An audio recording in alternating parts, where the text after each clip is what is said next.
Hello বন্ধুরা, শাশুড়ি মা রান্নাঘরে তোমার দিকে অনেক অনেক স্বাগত। দেখো আমি আজকে একটা নতুনত্ব রেসিপি নিয়ে চলে এসেছি। আমার রান্নাঘরে এটা নতুন রেসিপি, তোমরা বানিয়েছো নাকি অবশ্যই কমেন্ট করে জানাবে।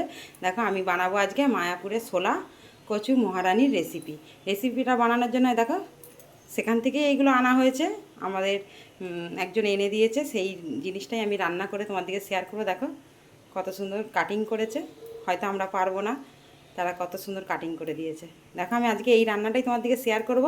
আর আমার রান্নাঘরের এটা একদম নতুন রেসিপি, তোমরা করে খেয়েছো নাকি তাও কমেন্ট করে জানাবে। দেখো আমি প্রথমে একটা কোঁড়া বসিয়ে দিয়েছি, কোঁড়াতে জল দিয়ে দিয়েছি, আর ওতে আমি দিয়ে দেবো নুন, পরিমাণ মতন নুন দেবো, আর হলুদ গুঁড়ো দেবো, দিয়ে আর এই ছোলা কচুগুলো দেখো সিদ্ধ করতে দিয়ে দেবো। আর কিভাবে কি করছি রেসিপিটা তোমার দিকে শেয়ার করবো, তোমরা দেখে নিয়ে অবশ্যই কমেন্ট করে জানাবে আমার এই রেসিপিটা তোমাদের কেমন লেগেছে। দেখো তোমরা দেখতে থাকো, আমি এটা সিদ্ধ হোক ততক্ষণ আর একটু জলটা পরিমাণটা বাড়িয়ে দেবো। দেখো এটা সিদ্ধ হবে আমার।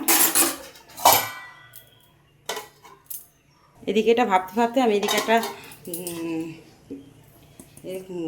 গুলে নেবো, বেসন নিয়ে নেবো। আমার তেলে ভাজা হয়েছিল, তাতে একটু বেসন রয়েছে, ওতেই গুলে নেবো, আর একটা জায়গা করার দরকার নেই। এই দেখো এখানে বেসন নিয়ে নিচ্ছি। তোমাদের যতটুকু ততটুকু পরিমাণে বেসন নেবে, আর খুব যে বেসন অনেকটা লাগবে রাখতে হবে এমন কোনো ব্যাপার নেই। এইরকমভাবে একটু বেসন নিয়ে নেবে, একটু বেকিং সোডা, দেখো একটু বেকিং সোডা সামান্য, একদম অল্প স্লাইস, অল্প করে বেকিং সোডা, আর বেকিং পাউডারটা দেখো, এই যে কর্নফ্লাওয়ারটা দেখো 2-3 চামচ নিয়ে নেবে, 2 চামচের মতন নিয়ে নেবে। তোমাদের পরিমাণ মতন অবশ্যই বারবার বলে দিচ্ছি, তোমাদের পরিমাণ মতন তোমরা নেবে। এবার আমি নিয়ে নেবো ময়দা।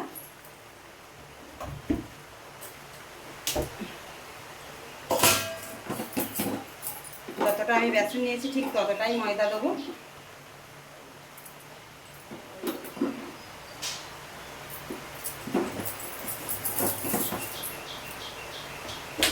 পরিমাণ মতন নুন দিয়ে দেবো,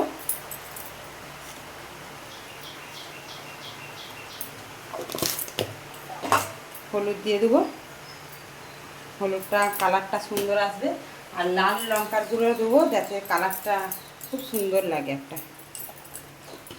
ঝাল লঙ্কার গুঁড়োও এখানে দেবো, আর দিয়ে দেবো দেখো ধনিয়া গুঁড়ো দেবো, জিরে গুঁড়ো,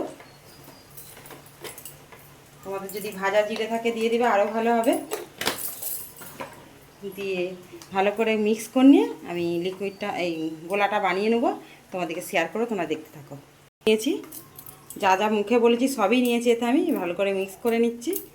মিক্স করে নিয়ে দেখো জল দিয়ে একটু একটু করে মাখবো, অল্প করে করে জল দিবে, খুব পাতলা হয়ে গেলে ব্যাটারটা ভালো হবে না, আর একদম না কোনো কিছুতে গুল্লে ভাব থাকে, বারবার বলে দিচ্ছি। আর আমি যা যা বলেছি অবশ্যই সব কটাই নেবে, বেসন নেবে, ময়দা নেবে, বেকিং পাউডার, এই কর্নফ্লাওয়ার, লঙ্কা গুঁড়ো, হলুদ গুঁড়ো, জিরে গুঁড়ো, ধনিয়া গুঁড়ো, সমস্ত কিছু নেবে, নিয়ে এইভাবে ভালো করে মিক্স করে নেবে। দেখো আমার খুব ঘন হয়ে গেছে, সামান্য আরেকটু জল দেবো। দেখো যে কটা মশলা বলেছি সব কটা নিয়ে আমি ভালো করে মিক্স করে নিয়েছি। এ দেখো ওইদিকে ছোলা কচুটা আমার সিদ্ধ হচ্ছে।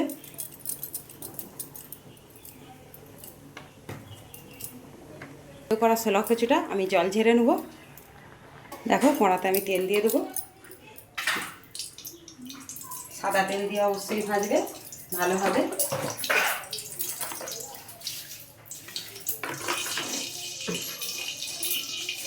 এগুলো একটু ঠান্ডা হয়ে গেলে খুবই ভালো হতো, আমি জলটা নিচুড়ে নিতাম, কিন্তু ঠান্ডা হলো নি, কারেন্টটা চলে গেছে। ছোলা কচুগুলোকে দেখো জল ঝরিয়ে নিয়েছে একদম, এই যে কারেন্টটাও চলে গেছে হঠাৎ বন্ধুরা, নাহলে পাখায় ঠান্ডা করে নিলে আরও ভালো হতো। এইভাবে চুবিয়ে চুবিয়ে ভালো করে করতে হবে, তাহলে ভেতর পর্যন্ত ব্যাটারটা আমার ঢুকে যাবে, আরও খেতে ভালো হবে।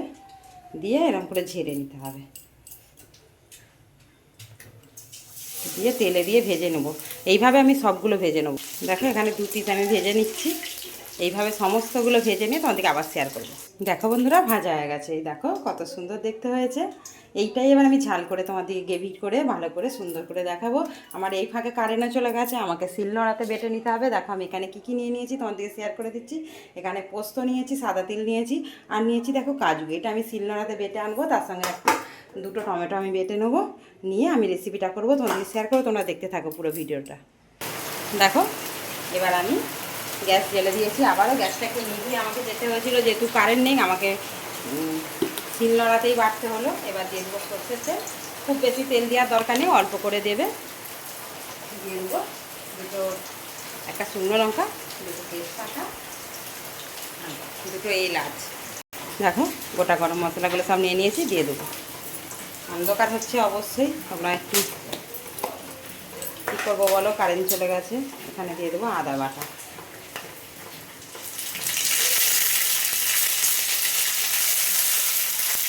দিয়ে আমি ভালো করে একটু মশলাটা দেখো এখানে দুটো টমেটোকে আমি যেমন পেরেছি শিলে আছে বেটে নিয়েছি।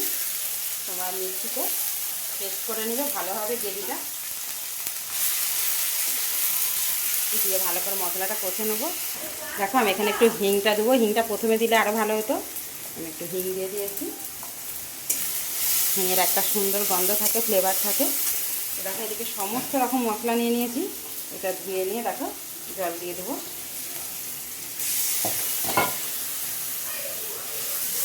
আর এখানে দেখো কাজু পোস্ত পেস্ট বানিয়ে রেখেছি, সেটাও দিয়ে দেবো। দিয়ে সমস্ত মশলাটা আমি ভালো করে কষবো। মশলাটা অবশ্যই সুন্দর করে কষতে হবে। মশলা ধোয়ার যে জলটা ছিল সেটাও আমি দিয়ে দেবো। দিয়ে ভালো করে মশলাটা আমি কষে নেবো, অনেকক্ষণ ধরে কষতে হবে। দেখো এবার একটু আমি দিয়ে দেবো কসুরি মেথি, দিয়ে দেবো নুন। দেখো দিয়ে দেবো চিনি। যে কোনো রান্নার ক্ষেত্রে চিনির স্বাদটা, চিনি দিলে তরকারির স্বাদটা আরও বেড়ে যায়। একটু চিনি দিয়ে দেবো, দিয়ে নাড়াতে থাকবো, তলায় না বসে যায়, যেহেতু আমার কাজু বাটা আছে। দেখো গ্রেভিটা বেশ কিছুক্ষণ কষে নিয়ে একটু জল দিয়ে ফুটিয়ে নিয়েছি। এবার আমি দেখো আস্তে আস্তে এগুলো দিয়ে দেবো।